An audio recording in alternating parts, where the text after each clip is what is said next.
Assalamualaikum warahmatullahi wabarakatuh. Halo guys, balik lagi dengan channel kita Belajar Bareng Yuk.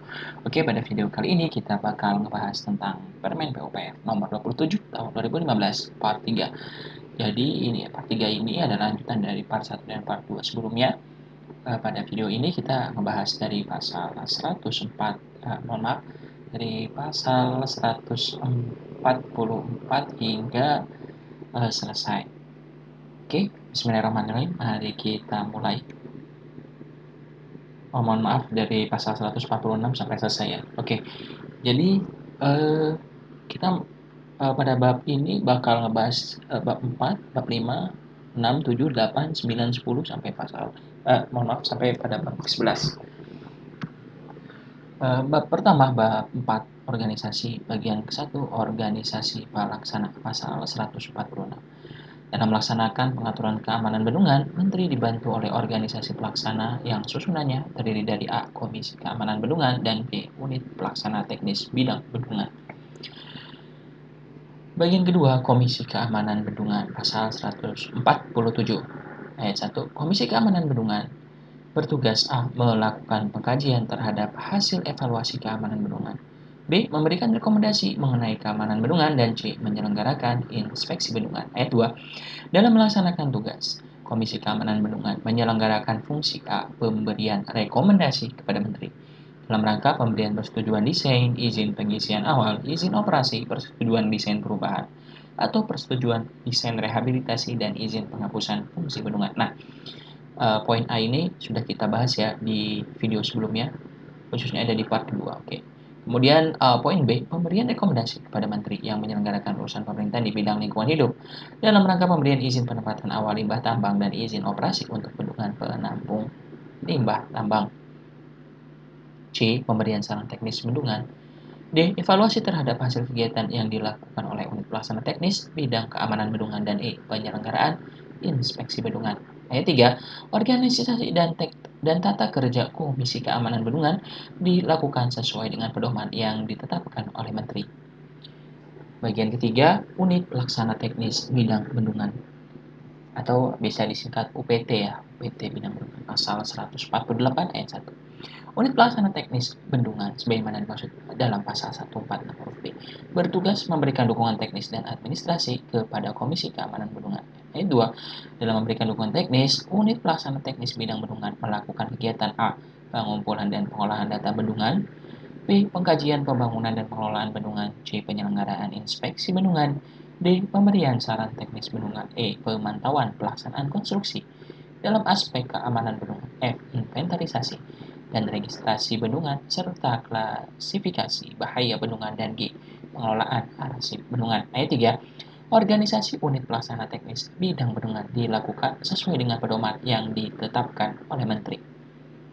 Pasal 149 ayat 1. Penyelenggaraan inspeksi bendungan sebagaimana dimaksud pada pasal 147 ayat 1 huruf C meliputi kegiatan A.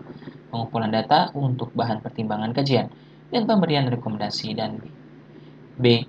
Klarifikasi terhadap laporan pelaksanaan pembangunan dan laporan pengelolaan bendungan. Ayat 2. Penyelenggaraan inspeksi bendungan meliputi kegiatan A. Pengumpulan data untuk bahan pertimbangan kajian, penyiapan saran teknis, dan inventarisasi bendungan. B. Pemantauan pelaksanaan konstruksi dalam aspek keamanan bendungan, dan C. Klarifikasi terhadap laporan pelaksanaan pembangunan dan laporan pengelolaan bendungan. Ayat 3. Penyelenggaraan inspeksi meliputi inspeksi calon lokasi bendungan, inspeksi pemantauan pelaksanaan konstruksi, inspeksi pelaksanaan pengawasan awal waduk, inspeksi besar, inspeksi luar biasa, inspeksi khusus, inspeksi sesuai permintaan pembangunan, pengelola atau pemilik bendungan. Bab 5. Panel ahli bebas. Pasal 150 ayat 1. Dalam pelaksanaan pembangunan dan pengelolaan bendungan dengan kriteria tertentu, pembangun dan pengelola bendungan berkewajiban menunjuk panel ahli bebas. Ayat 2. Bendungan dengan kriteria tertentu meliputi A. Bendungan dengan tinggi 75 meter atau lebih diukur dari lembah terdalam dengan daya tampung waduk sekurang-kurangnya 100 juta meter kubik. B. Bendungan yang mempunyai permasalahan teknis yang kompleks Atau C. Bendungan yang menerapkan teknologi baru sesuai dengan rekomendasi Komisi Keamanan Bendungan. Oke, jadi ini ya kriteria dari bendungan khusus ini ya, kriteria tertentu. Nah, ini kriteria bendungan dengan tinggi 75 meter atau lebih diukur dari lembah terdalam dengan daya tampungnya 100 juta meter kubik. Kemudian yang kedua, bendungan dengan pasar teknis kompleks. Kemudian yang ketiga, bendungan yang menerapkan teknologi baru. Oke. Selanjutnya, ayat ketiga, panel ahli bebas mempunyai tugas memberikan pertimbangan teknis yang mendalam mengenai keamanan bendungan. Selanjutnya, secara lebih rinci dijelaskan dalam pasal 151 ayat 1, panel ahli bebas terdiri atas A. Ahli desain atau ahli konstruksi bendungan, B. Ahli geologi atau ahli geologi teknik bendungan, C. Ahli hidromekanik bendungan, dan D. Ahli lain yang diperlukan sesuai dengan kebutuhan. Ayat 2, panel ahli bebas harus memenuhi persyaratan paling sedikit A. Memiliki sertifikat keahlian bendungan utama yang dikeluarkan oleh lembaga yang berwenang sesuai dengan ketentuan peraturan perundang-undangan. B. Mempunyai pengalaman dalam bidang perencanaan, pelaksanaan, atau operasi dan pemeliharaan sesuai dengan bidang yang akan ditangani. C. Mempunyai pengalaman dalam penanganan permasalahan yang sama dengan permasalahan bendungan yang akan ditangani. Atau D. Ahli lain yang memiliki sertifikat keahlian utama di bidangnya. Nah, pasal 150 ini juga secara rinci dijelaskan dalam pasal 152 ayat 1, panel ahli bebas pada setiap tahap penugasan harus menyiapkan laporan hasil penugasan. Ayat 2. Laporan hasil penugasan sebagaimana dimaksud pada ayat 1 disampaikan kepada A. Pembangun bendungan, pengelola bendungan, dan pemilik bendungan, dan B. Komisi Keamanan Bendungan dan unit pelaksana teknis bidang bendungan. Oke, bab 6 pembiayaan. Pasal 153 ayat 1. Pembiayaan bendungan beserta waduknya meliputi biaya pembangunan bendungan dan pengelolaan bendungan beserta waduknya. Ayat 2. Biaya pembangunan bendungan sebagaimana dimaksud pada ayat 1 huruf A meliputi biaya A. Persiapan pembangunan, perencanaan pembangunan, pengadaan tanah, pemindahan dan pemukiman kembali penduduk, persiapan pelaksanaan konstruksi, dan pengawasan konstruksi, dan yang terakhir pengisian awal waduk. Biaya pengelolaan bendungan beserta waduknya meliputi biaya A. Operasi dan pemeliharaan, konservasi pada waduk, perubahan bendungan atau rehabilitasi bendungan, penghapusan fungsi bendungan, dan E. Pengelolaan pasca penghapusan fungsi bendungan. Nah, kalau di antara teman-teman sudah menonton video ini dan ingin lebih secara rinci tahu, teman-teman bisa ngeliat di video part 2-nya ya, karena ini part 1 dan part 2, karena ini sudah kita bahas sebelum-sebelumnya secara mendetail pada part 1 dan part 2. Oke, selanjutnya pasal 154 ayat 1, biaya pembangunan bendungan dan biaya pengelolaan bendungan beserta waduknya disediakan oleh pemilik bendungan. Ayat 2, dalam hal pemilik bendungan merupakan pemerintah pusat, Pemda provinsi, dan Pemda kabupaten kota, biaya pembangunan bendungan dan biaya pengelolaan bendungan beserta waduknya dapat bersumber dari APBN, APBD provinsi, APBD kabupaten kota, dan atau sumber pembiayaan lain sesuai dengan ketentuan peraturan perundang-undangan. Ayat 3, sumber pembiayaan lain yang dimaksud pada ayat 2 huruf D antara lain hasil penerimaan biaya jasa pengelolaan sumber daya air pada waduk. Pasal 155 ayat 1, dalam hal badan usaha sebagai pemilik bendungan menyerahkan pengelolaan bendungan sebagaimana dimaksud dalam pasal 80 ayat 1, pemilik bendungan harus menyediakan biaya pengelolaan dalam bentuk dana amanah. Ayat 2, dana amanah sebagaimana dimaksud pada ayat 1 harus diserahkan oleh pemilik bendungan sebelum bendungan beserta waduknya diserahkan. Ayat 3, pelaksanaan mengenai dana amanah sebagaimana dimaksud pada ayat 1 dilakukan sesuai dengan ketentuan peraturan perundang-undangan. Selanjutnya, pasal 156. Dana amanah sebagaimana dimaksud pada pasal 145 dilakukan sesuai dengan pedoman yang ditetapkan oleh Menteri setelah berkoordinasi dengan Menteri Keuangan. Kita masuk ke bab ke-7, dokumentasi dan informasi. Pasal 157 ayat 1, pemilik bendungan, pengelola bendungan, unit pengelola bendungan, dan unit pelaksana teknis bidang bendungan harus menyimpan dan memelihara dokumen pembangunan bendungan dan pengelolaan bendungan beserta waduknya. 2. Ayat 2. Dokumen ini masuk pada ayat 1 meliputi dokumen A. Perencanaan pengelolaan lingkungan hidup, pengadaan tanah, pelaksanaan konstruksi termasuk gambar terbangun. Atau yang D ini biasa kita kenal dengan shop drawing ya, gambar terbangun soalnya. Petunjuk operasi dan pemeliharaan, pemantauan perilaku bendungan, riwayat operasi bendungan serta rencana tindak darurat. Dan F. Laporan pelaksanaan pengelolaan lingkungan dan pemantauan lingkungan atau biasa kita ketahui dengan UKL UPL ya. Ayat ketiga.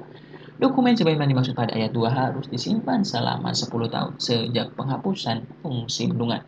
Ayat 4. Dokumen yang telah mencapai waktu sebagaimana dimaksud pada ayat 3 harus diserahkan pemilik bendungan kepada instansi yang menyelenggarakan urusan penyimpanan arsip secara nasional atau daerah.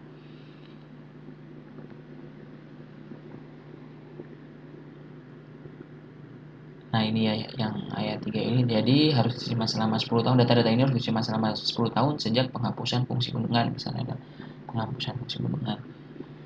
Kemudian diserahkan ke pemilik bendungan, diserahkan pemilik bendungan kepada instansi yang menyelenggarakan urusan penyimpanan arsip secara nasional atau daerah. Karena data-data ini penting ya untuk mengetahui histori dari si bendungan tadi. Kemudian pasal 158 ayat 1. Pengelola bendungan harus menyampaikan laporan secara berkala mengenai informasi kondisi bendungan beserta waduknya kepada instansi terkait. Ayat 2. Informasi kondisi bendungan beserta waduknya sebagaimana dimaksud pada ayat 1 meliputi A. Perilaku struktur dan operasional, B. Hasil pembacaan instrumen beserta interpretasinya, hasil inspeksi dan evaluasi keamanan, C. Perubahan atau rehabilitasi, D. Kejadian yang berhubungan dengan keamanan bendungan dan kejadian luar biasa, dan E. Kondisi air waduk termasuk alokasi air. Pasal 159 ayat 1. Pengelola bendungan harus menyelenggarakan sistem informasi bendungan beserta waduknya yang dapat diakses oleh masyarakat.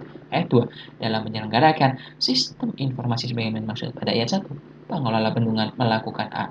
Pengumpulan, pengolahan, dan penyediaan data dan informasi bendungan beserta waduknya. Dan B. Pemutakhiran informasi bendungan beserta waduknya secara berkala. Bab ke-8. Pengawasan. Pasal 160 ayat 1. Menteri Gubernur, Bupati, Wali Kota sesuai dengan kewenangannya serta masyarakat melakukan pengawasan atas penyelenggaraan pembangunan bendungan dan pengelolaan bendungan serta waduknya. Ayat 2. Pengawasan oleh Menteri dilakukan terhadap pembangunan bendungan dan pengelola bendungan beserta waduknya yang dilaksanakan oleh pemerintah pusat, pemerintah daerah provinsi, dan pemerintah daerah kabupaten kota dan badan usaha. Ayat 3. Pengawasan oleh gubernur dilakukan terhadap pembangunan bendungan dan pengelolaan bendungan beserta waduknya yang dilaksanakan oleh pemerintah daerah provinsi, pemerintah daerah kabupaten kota dan badan usaha. Pengawasan oleh bupati atau wali kota dilakukan terhadap pembangunan bendungan dan pengelolaan bendungan beserta waduk yang dilaksanakan oleh Pemda kabupaten kota dan badan usaha. Pengawasan oleh masyarakat dilakukan terhadap pembangunan bendungan dan pengelolaan bendungan beserta waduknya yang diwujudkan dalam bentuk laporan atau pengaduan kepada Menteri, Gubernur, atau Bupati Wali Kota. Ayat 6. Menteri, Gubernur, Bupati, Wali Kota menindaklanjuti laporan hasil pengawasan atau pengaduan masyarakat sebagaimana pada ayat 5 untuk perbaikan dan penyempurnaan penyelenggaraan pembangunan bendungan dan pengelolaan bendungan beserta waduknya.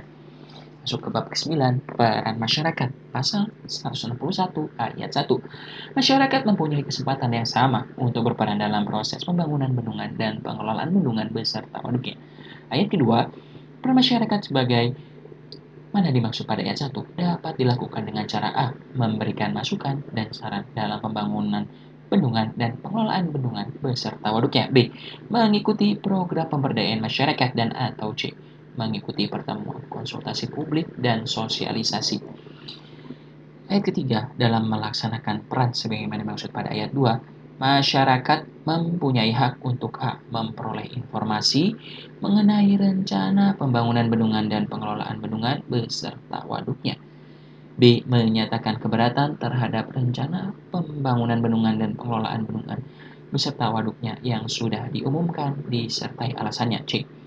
Memperoleh manfaat atas pembangunan bendungan dan pengelolaan bendungan beserta waduknya. D.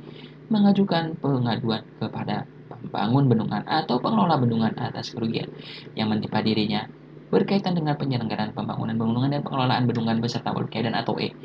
Mengajukan gugatan kepada pengadilan terhadap berbagai masalah akibat pembangunan bendungan dan pengelolaan bendungan beserta waduknya yang merugikan kehidupannya. Kita masuk ke bab ke-10 tentang Ketentuan peralihan pasal 162 dengan ditetapkan peraturan menteri ini, A. Persetujuan atau izin yang berkaitan dengan pembangunan dan pengelolaan bendungan yang telah diterbitkan sebelum ditetapkannya peraturan menteri ini dinyatakan tetap berlaku sampai dengan masa berlakunya berakhir. B. Pengelolaan bendungan yang telah dilaksanakan sebelum ditetapkan peraturan menteri ini yang belum dilengkapi dengan persetujuan dan perizinan, izin operasi bendungan harus dipenuhi paling lambat 2 tahun setelah peraturan menteri ini ditetapkan. Dan C. Kerjasama pembangunan bendungan yang telah ada sebelum ditetapkannya peraturan menteri ini dinyatakan tetap berlaku sampai dengan berakhirnya kerjasama. Pasal 163. Ketentuan peraturan perundang-undangan mengenai bendungan yang telah ada dinyatakan tetap berlaku sepanjang tidak bertentangan dan belum diganti dengan yang baru berdasarkan peraturan menteri ini. Bab ke-11, ketentuan penutup pasal 164. Pada saat peraturan menteri ini mulai berlaku, peraturan menteri pekerjaan Umum nomor 72 garis miring PRT garis miring M garis miring 1997 tentang keamanan bendungan dicabut dan dinyatakan tidak berlaku.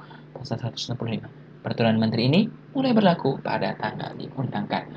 Oke, terima kasih kepada teman-teman semua yang telah menonton. Semoga apa yang kita bahas pada hari ini, pada video kali ini bisa bermanfaat untuk teman-teman semua. Semoga sehat dan sukses selalu untuk kita semua. Amin amin ya rabbal alamin. Jangan lupa like, komen, dan subscribe dari teman-teman semua. Thank you for watching. Wassalamualaikum warahmatullahi wabarakatuh.